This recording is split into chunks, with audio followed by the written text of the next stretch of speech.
오늘 우리 하나님 아버지는 거룩하신 말씀은 요한계시록 신약성경 요한계시록 제12장 7절과 8절 말씀입니다. 오늘 우리가 나눌 아버지는 거룩하신 말씀 신약성경 요한계시록 제12장 7절과 8절 말씀 제가 대신 봉독하도록 합니다. 계시록 12장 7절과 8절 말씀입니다. 봉독합니다. 하늘에 큰 전쟁이 있으니 미가엘과 그의 사자들이 용과 더불어 싸울세. 용과 그의 사자들도 싸우나 이기지 못하여 다시 하늘에서 그들이 있을 곳을 얻지 못한지라. 아멘. 아버지 감사합니다. 아버지의 사랑과 은혜와 영광 가운데 지난 한 주를 먹고 마셨나이다. 이 한 주 아버지의 은혜로 살아가게 하옵시고 아버지의 사랑 가운데 살아가게 하옵시며 아버지께 기대어 아버지를 찬양하며 찬송하는 한 주가 될 수 있도록 역사하시어 주시옵소서. 아버지께서 부어주신 은혜와 사랑에 영광과 감사와 찬양을 늘 올리오며 우리 구주 예수 그리스도의 이름으로 기도 올려옵나이다. 아멘. 또 새로운 한 주가 이렇게 좀 밝게 되었습니다. 좀 많이 어지럽고 좀 시끌시끌한 세상이기는 한데요. 우리 윤석열 대통령님 내란 우두머리 혐의 재판이 막바지로 좀 이어가고 있습니다. 그래도 참 다행입니다. 증언들도 다 엇갈리고 증거에 대한 입증 능력도 부족한 게 눈에 보여서 너무 다행인데 내란 전담 특별재판부를 만든다고 하죠. 민주당의 정청래가. 그래서 끝까지 싸워서 이기기를 바랍니다. 그리고 참 여러 가지 좀 하고 싶은 말은 많은데 시국 얘기를 하면 좀 속만 맨날 답답하죠. 큰 사건은 좀 하나 있었습니다. 김용현 장관이 윤석열 대통령의 지시사항을 뛰어넘어서 윤석열 대통령의 재가를 받기 전에 여론조사 꼭과 민주당사 이런 언론사들 이런 곳에다가 군대를 출동을 시켰다가 대통령의 제지로다가 그거를 이제 막았다, 중단을 했다, 이러한 윤 대통령의 진술이 나왔는데요. 헌재 때 사실 원래 얘기를 한 건데 헌법재판소 때 그게 너무 부각이 안 됐던 것 같습니다. 그래서 이제 뉴스 기사가 슬슬 저 좌빨들한테서 나오더라고요. 그러면 윤 대통령은 죄가 없는 것인가, 이런 기사를 아침에도 제가 봤는데 무죄죠. 대통령의 계엄령이 고유 권한이라고 하더라도 이게 그러니까 하나만 알고 둘을 모르면 안 돼요.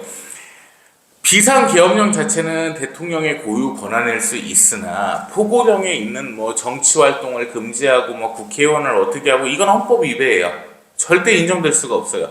아무리 비상계엄령이 선포됐다고 한들 행정부의 수반이 사법부와 입법부를 건들 수는 없습니다. 그거는 불법입니다. 그거는 내란이라고 하기에는 솔직히 구성 요건이 좀 안 맞기는 해요. 왜 내란이 되려면 폭동도 해야 되고 의도도 있어야 되고 고의성도 있어야 되고 정권 찬탈의 목적도 있어야 되고 국헌을 분란시켜야 되고 이랬는데 되게 구성 요건이 까다로운데 직권남용은 가능합니다. 그런 경우에 대통령의 직권으로서 계엄령을 이용을 해서 민간기관이나 이런 부분들을 억압하려고 했다. 정치활동을 억압하려고 했다. 그래서 그 부분 때문에 직권남용은 가능한데 사실상 대통령이 그런 걸 아예 시킨 것도 없었고 이거는 무죄가 맞다고 봅니다. 자, 오늘 본문 말씀 보실게요. 자, 하늘에 전쟁이 있습니다. 이제 하늘이라고 하면은 더 설명을 안 드려도 되죠. 공중의 권세, 마귀가 잡고 있는 이 하늘이에요. 그런데 중요한 말씀이 바로 나올게요. 하늘에 전쟁이 생겼습니다. 마귀가 이 집권을 하고 있는 그 하늘에 전쟁이 생겼는데 미가엘 천사께서 그 사자들과 용과 더불어 싸웁니다. 용은 누구예요? 사탄이죠. 근데 이 천사가 하나님의 천사들과 함께 대천사장 미가엘 천사장이 싸웁니다. 그 마귀와 그 사탄과 싸우는데요. 그 사탄이 누구와 함께 싸워요? 용과 그의 사자들도 싸우나, 그죠? 자, 이거를 킹제임스 번역으로다가 다시 좀 올려주세요. 이렇게 해석이 됩니다. 하늘에 전쟁이 있었는데 미가엘과 그의 천사들이 용과 함께 싸울 때에 용과 그의 천사들도 싸우나, 이렇게 나옵니다. 그러니까 사탄이 있는데 걔 옆에 있는 쫄개들도 천사라고 표현이 되어 있단 말이에요. 8절 가볼게요. 이기지 못해서 하늘에서 그들이 있을 곳을 얻지 못한지라. 자, 계시록이 언제? 말세죠. 하늘에서 이 공중의 권세가 쥔 데서 싸웠단 말이에요. 천사께서, 하나님의 천사께서 이기셨어요. 그럼 마귀와 그의 천사들은 어디로 떨어져요? 밑으로 떨어져 버렸죠. 그럼 이 공중의 권세를 누가 쥐고 있어요? 이제 아버지께서 쥐고 계신 거죠. 공중의 권세가 끝나버립니다. 이제. 근데 오늘 이게 핵심 말씀은 아닌데 하다 보니까 또 해석이 이렇게 길어져서 그래. 하여튼 떨어져 버리니까 권세가 말세는 없어져 버리는 거예요. 자, 여기서 천사라는 말을 좀 주목을 해야 되는데 이게 너무 그 개역개정도 그렇고 잘못 알려준 게 있어요. 천국이라고 하면 하나님께서 계신 데라고 얘기를 하는데요, 하늘 천사에다 나라 국자거든요. 그럼 공중의 권세가 쥐고 있는 저 하늘도 좋은 데인가요? 부정적인 데죠. 천사라면 뭘까요? 하늘 천자에 사자할 때 그 사자란 말이에요. 하늘에 있는 자를 갖다가 다 천사라고 부른다고요. 무슨 말씀이냐면 하나님의 편에 서 계신 그 광명한 천사들만, 그분들만 천사라고 칭하는 게 아니라고요. 마귀의 졸개들, 사탄의 졸개들도 천사라 합니다. 왜? 사람이 아니니까. 영의 모습을 한 존재이기 때문에 천사라고 그들을 부릅니다. 그럼 이 말씀이 오늘 왜 나왔냐 보실게요. 우리 욥기서 제1장 보겠습니다. 욥기서 제1장. 그냥 따라오시려면 힘드시니까 이거 화면 보시면 될 것 같아요. 자, 욥기서 1장 6절과 7절 말씀입니다. 하루는 하나님의 아들들이 와서 여호와 앞에 섰고 사탄도 그들 가운데 온지라. 자, 하나님의 아들들이 하나님 앞에 섰어요. 사탄도 그들 가운데 섰어요. 하나님의 아들들이 섰는데 그 중에 사탄이 있대요. 그럼 사탄 뭐예요? 하나님의 아들이죠. 왜 하나님의 아들이에요? 육의 관계를 통해서 낳은 자가 아닌 거예요. 하나님께서 창조한 자들입니다. 그러면 하나님의 아들이에요. 그 중에 사탄이 있었어요. 7절 여호와께서 사탄에게 이르시되 네가 어디서 왔느냐? 사탄이 여호와께 대답하여 이르되 땅을 두루 돌아 여기저기 다녀왔나이다. 사탄은 어떤 존재예요? 하나님의 아들이라 일컬음을 받은 존재죠. 자, 욥기서 2장 1절 2절도 있습니다. 욥기서 1장 2절과 2절 말씀도 있습니다. 또 하루는 하나님의 아들들이 와서 여호와 앞에 섰고 사탄도 그들 가운데 와서 하나님 앞에 서니 하나님께서 사탄에게 이르시되 네가 어디서 왔느냐? 사탄이 하나님께 대답하여 이르되 땅을 두루 돌아 여기저기 다녀왔나이다. 아멘. 여기서도 하나님의 아들이라 호칭이 됩니다. 그럼 사탄이 누구예요? 하나님의 아들들은 천사만 있는 것이 아니고 하나님의 거룩하신 미가엘 그 천사만 있는 것이 아니고 누가 있어요? 사탄과 마귀와 그 졸개들이 있는 거죠. 그죠? 그들도 천사입니다. 자, 그런데 이 하나님의 아들들 개념 정리를 해드린 이유가 창세기 6장으로 가보겠습니다. 창세기 6장 1절부터 쭉 보실게요.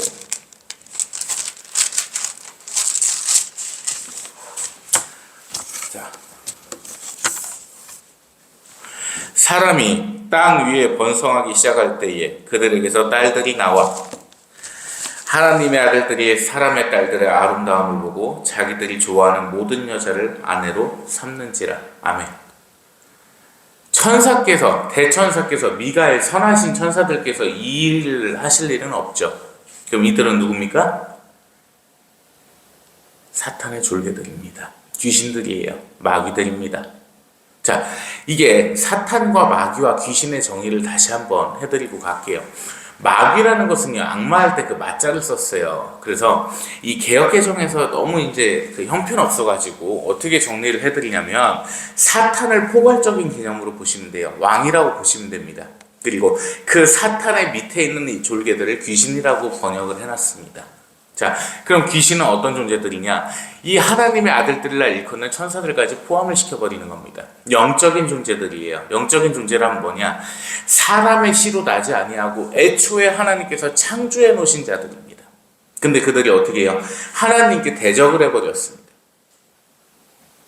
그래서 그들은 귀신이라 일컫는 것이고 하나님을 대적하는 자들이며 스올에서 있는 자들, 그리고 그 스올을 어떻게 하고 있어요? 미혹하는 자들입니다. 그들이 바로 귀신들인데, 자, 그 귀신들이 사람의 딸들의 아름다움을 보고서 내려와 버렸습니다.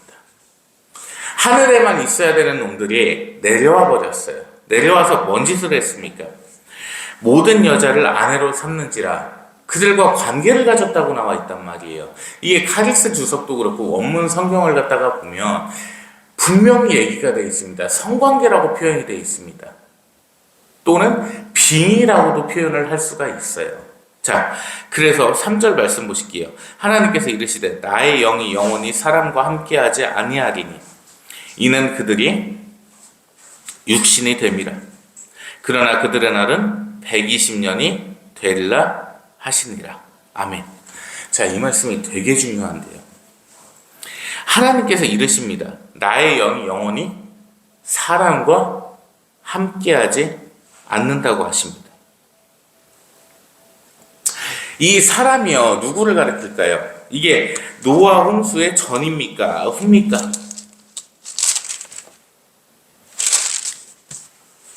전이죠. 그래서 그들을 지칭하신 거예요. 나는 너희와 절대 함께하지 않겠다. 왜? 너희는 영을 갖다가 빼앗겼으니까 육신이 된 거예요. 다시 말씀드리면 그들이 육신이 됨이라는 말씀은 뭐냐면요, 영과 혼과 육이 있어야 되잖아요. 영과 혼이 없고 그냥 육체만 있습니다. 그들의 영혼은 어디로 갔어요? 귀신한테 빼앗겨 버렸습니다. 그냥 육적인 껍데기만 남아버린 거예요. 자, 그러면 다시 해석을 해드릴게요. 이 귀신들이 사람의 딸들, 여기서 제일 첫 번째 중요한 게 뭐냐면 선악과 사건이 있은 지가 얼마 안 된 얘기거든요. 이 창세기 6장 얘기가. 사람의 딸들이라고 표현되어 있습니다. 아들이란 단어가 없어요. 여자들이 그들에게 먼저 빠졌습니다. 그 귀신들에게 미혹이 되어버렸어요. 그들에게 다 내줘버립니다. 어떻게 연결을 줘야 되느냐. 자, 노아 선생님의 홍수 심판, 노아 선생님의 그 방주를 만들던 홍수 심판 시대를 보면 사람이 정말 악해졌습니다. 그 악행 중에 뭐가 있었냐? 시초가 뭐예요? 이거였어요. 이 귀신들과 귀접을 해버렸습니다. 지금도 귀접이라는 얘기가 엄청 많이 나오고 있어요. 갑작스럽게. 옛날에는 어쩌다 한 번, 두 번 들렸던 귀접이라는 얘기가 정말 무수히 많이 나오고 있거든요. 이 귀접이 뭐냐면요, 사람의 귀신과 성관계를 해버립니다. 좀 더 자세히 들어갈게요. 이 귀신이 빙의가 돼버리잖아요. 남자나 여자나 마찬가지예요. 이 꿈을 꾸는 것도 아니고 좀 몽환적인 상태에서 귀신이 다가옵니다. 육체적으로. 그럼 그 귀신과 관계를 나눕니다. 실제로 정사가 이루어져요. 실제로. 이게 꿈을 꾸면서 그냥 느낌만 있고 그런 게 아니고 육체의 모든 행위가 사람과 하는 거랑 똑같이 돼버립니다. 이게 귀접이에요. 그런데 이 귀접이 놀라운 게요, 임신까지 가능합니다. 그럼 그 씨가 어디 왔느냐? 불가적인 거죠. 전혀 모르는 내용인 거예요. 이게 이해가 안 되는 내용인 건데 그 짓이 지금 이루어져 있다고요. 여러분들 인스타나 유튜브나 SNS를 이렇게 귀접이라고 쳐보잖아요. 귀신과 한설 해가지고 잔뜩 떠 있어요. 애들이 그걸 장난처럼 생각을 합니다. 그러면서 그거를 갖고 또 좋아해요. 다이어트가 된답니다. 왜? 사람은 3번, 4번, 5번 하는 게 가능해요? 불가능해요? 안 돼요. 안 돼요. 옛날에 무슨 돌쇠도 아니고 안 되는 거예요, 그거는. 근데 이 귀신은 연속적으로 가능한 거예요. 연속 플레이가 가능한 거예요. 그러다 보니까 만족을 합니다. 웃을 일이 아니에요. 왜? 그런 오르가즘에만 집중이 돼 있다고. 성욕에만 이제 집중이 돼 있는 거예요. 사람들이 갈수록 멍청해져 버린 거니까. 해안이 없고 분별할 수 있는 지식이 없어져 버리니까 성적인 만족감, 육체적인 쾌락에만 만족을 느끼는 느끼다가 보니까 어디까지 이르렀냐? 귀족까지 이르렀다. 어떻게 보셔야 될까요? 이 홍수 심판 때 전과 똑같은 상황이 벌어지고 있는 겁니다. 분별이 없어요. 오직 내 욕구를 위해서 귀신하고 성관계까지 한다 이 말입니다. 그게 지금 행해지고 있어요. 근데 이 말씀을 보십시오. 하나님의 아들들이 귀신들이 사람의 딸들의 아름다움을 보고 자기들이 좋아하는 자들을 모두 아내로 삼는지라. 하나님의 질서가 여기 나와 있나요? 자, 첫 번째, 공중의 권세를 잡은 자들이 귀신들이죠. 얘들은 거기 하늘에만 있어야 돼요. 근데 얘들이 내려와 버렸네. 자, 두 번째, 하나님께서는 분명히 짝을 지어 주십니다. 이자와 이자, 이자와 이자 이렇게 짝을 지어주시는데 그걸 싹 무시하고 자기들이 좋아하는 모든 여자를 아내로 삼아버렸습니다. 이게 실체예요. 자, 이로 인해서 빙의가 일어났고 귀접이 일어났습니다. 그래서 하나님께서 뭐라고 하십니까? 이는 그들이 육신이 됐기 때문에 영과 혼이 없기 때문에 그들의 날은 120년이 되리라 하십니다. 자, 이 120년이 된다는 구절을 가지고 귀신파라고 있습니다. 그 침례교에서 나온 이제 사이비파인데 그 귀신파에서 뭐라고 주장을 하냐면 원래 사람의 수명은 120년이고 120년을 못 채우고 죽으면 그자가 귀신이 된다. 그래서 120년을 채울 때까지 귀신이 될 때까지 구천을 떠돌다가 올라간다. 이렇게 가르친단 말이에요. 그렇게 가르쳐요. 그게 귀신파의 논리입니다. 그런데 여기서 이 120년의 수명을 갖다 정한 자들은 누굽니까? 정하신 자들은 홍수 심판 이전에 그 범죄하고 있던 자들입니다. 그들은 그냥 죽어야 되는 자들이었던 거예요. 당연히 죽어야 되는 자들입니다. 하나님께 순종하지 않았고 그 귀신을 따랐던 자들을 가르치십니다. 이 구절이 너무 궁금했습니다. 과연 하나님의 아들들과 사람의 딸이 혼인을 맺었다, 관계를 맺었다, 이걸 어떻게 해석을 해야 될까? 풀리지를 않았어요. 근데 이제 풀렸습니다. 과연 하나님의 아들들을 성경에서는 누구를 표현하고 있는가? 그러니까 사람들이 되게 단순 무식한 게 잘못 생각을 하는 게 있어요. 이것만 봐요. 내가 이쪽 성향이라고 하면 이것만 봐요. 내가 저쪽 성향이라고 하면 저것만 봐요. 둘 사이에 공통점을 찾아야 되거든요, 분명히. 근데 그런 게 없는 거예요. 그냥 한쪽만 편향된 시각으로 보고 있는 거예요. 저 좌팔들 자주 쓰는 말이 저 코끼리를 갖다가 장님이 만졌는데 다리를 만들고 코를 만져, 그건 개 헛소리고요. 야, 어떤 그 봉사 갖다 델타 놓는다고 코끼리 갖다가 만지고서는 여기 코 만져보고서는 얘는 코가 기른 애야 그러고 있고 하나는 다리 만지고 다리가 두꺼워. 그 합쳐보면 코끼리가 나오겠네 그러면? 그거는 말도 안 되는 소리고요. 이 편협된 사고를 어떻게 좀 해석을 해야 되냐면 내가 우측에 있으면은 여기 유튜브만 봐요. 누군지는 얘기 안 할게요. 내가 여기 좌쪽을 좋아하면 성모를 가지고 좌쪽이라고 가르치긴 좀 그렇고 여기만 보는 거예요. 여기만. 털보 방송을 갖다가 계속 본다. 그러면은 그게 진실자인 것처럼 느껴지죠. 그게 편협된 사고가 있다 보면요, 아예 그냥 인생은 나락입니다. 제가 하나 말씀드릴까요? 왜 저희 좌빨 애들이 못 사는지 아세요? 못 사는 애들이 많은지 아세요? 또 이렇게 얘기하면 우파는 잘 사냐 그러냐? 일단은 좌파 애들이 왜 못 살을까요? 희망만 갖고 있어요. 지들 방송 보면서. 우리 이재명 대통령이 다시 대한민국을 세워가지고 경제대국을 만들어 주실 거야. 우리 문재인 대통령이 이 나라를 살려주실 거야. 지들의 능동적인 건 없어요. 그냥 시키는 대로만 합니다. 자, 그럼 우파는 뭐가 문제일까요? 희망적인 것만 봐요. 트럼프가 윤 대통령 구하러 헬기를 탔대요. 미국에서 뭘 도와줘요? 도와주기는. 제명하고 좋아 죽더만 돈 몇십억 몇천억을 갖다 주느니 마느니 하면서 편협된 사고로 사니까 이 성경 말씀을 그따위로 해석을 하는 겁니다. 천사라는 존재가 과연 뭘까? 왜 좋은 쪽으로만 생각을 하는 거예요? 아닌데 그게 왜 좋은 쪽으로만 봐요? 네거티브적인 건 보지를 않아요. 천사라고 하면 두 가지 종류가 있는 겁니다. 귀신이냐 거룩하신 하나님의 사자냐. 그러면 성모 마리아님께 다가오셨던 천사는 누구세요? 그분도 천사라고 표현이 되어 있는데 하나님의 거룩하신 사자신 거죠. 두 가지로 봐야 된다니까요. 자, 하나님의 아들들인 이 귀신들이 타락한 하나님의 아들들인 거죠. 이 귀신들이 사람의 딸들과 혼인을 했어요. 그리고 그들이 죄를 집니다. 범죄를 해서 이 세상을 어지럽혀 버렸습니다.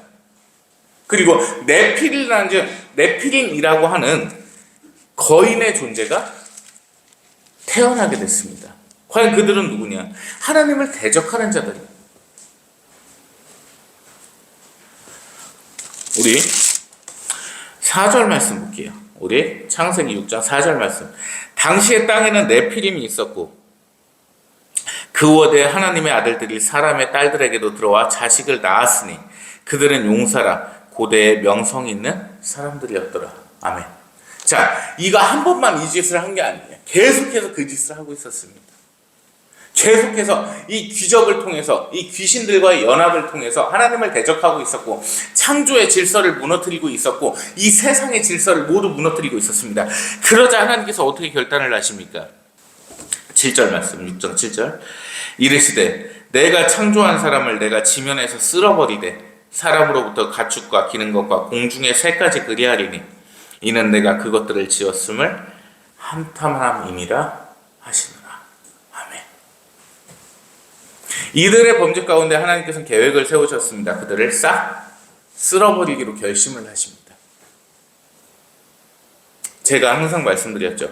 시대는 반복되고 역사는 반복되고 사람의 죄악 또한 반복됩니다. 지금 이 말세에 이 행위들이 행해지고 있는 겁니다. 완악해져 갑니다. 그대로 하고 있어요. 사람은요, 그만큼 한계가 있는 존재입니다. 똑같은 행동을 하고 있어요. 잘 생각을 해보십시오. 예수님께서 이 땅에 오신 지가 몇 년이에요? 2025년이 됐습니다.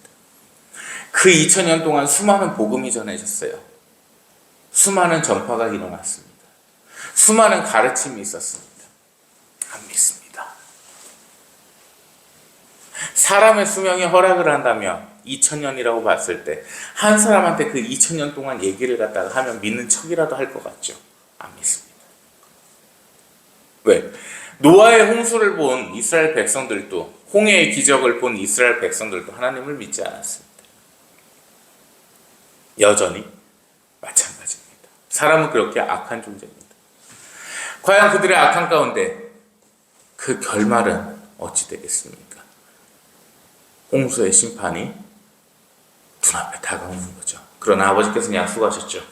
다시는 홍수로 물로 너희를 심판하지 아니하겠다. 그러면 어떠한 때가 되겠습니까? 바로 최후 심판이 가까워졌다는 신호입니다. 지금이 오늘이 마지막이라는 생각으로 신앙생활을 하며 아버지 앞에 엎드려야 될 줄 믿습니다. 기도하겠습니다. 하나님 감사합니다. 하나님의 사랑과 은혜와 영광 가운데 이 한 주를 의지하나이다. 저희의 마음을 늘 다스려 주시옵고 오직 아버지께만 엎드려 아버지만을 찬양할 수 있도록 이 한 주 지키시어 주시옵소서. 특별히 아버지 하나님 윤석열 대통령을 불쌍히 여겨주시옵고 그에게 자비를 베푸시어 주셔서 그가 억울함을 입지 않게 하옵시고 오직 하나님 앞에 엎드려 지난날을 회개하며 하나님만을 붙들고 그가 다시 이 땅에서 남은 임기를 채워 그의 선한 뜻을 펼칠 수 있도록 아버지께서 강복하시어 주고 인도하시어 주시옵소서. 이 나라를 사랑하시는 아버지 하나님께 간원드리오니 모든 악의 세력들을 쓰러시어 주시옵고 오직 하나님을 찬양하는 목소리만이 널리 펼쳐질 수 있도록 역사하셔 주시옵소서. 이 한 주 물질적인 풍요로움 또한 허락하시어 주시옵고 삶의 윤택함을 허락하시어 주셔서 하나님 앞에 있는 자들이 하나님을 믿는 거룩한 성도들이 어려움 속에 있지 아니하도록 역사하시어 주시옵소서. 아버지께 감사와 찬양을 올려오며 예수 그리스도님 이름으로 감사기도 올려옵나이다. 아멘. 이제는 만물의 창조주시여 만유의 주제이신 거룩하신 성부 하나님의 크시고도 크신 사랑하심과 빛의 선하신 빛, 하나님에게 선하신 하나님, 우리 구주 성자 하나님이신 예수 그리스도님의 무한하신 은혜와 성령 하나님의 내주통 인도 역사하심이 이 시간 하나님 앞에 엎드려 하나님만을 바라보는 하나님의 거룩한 성도들 머리 위에 이제로부터 영원 뭉도록 항상 함께 계실지어다. 아멘.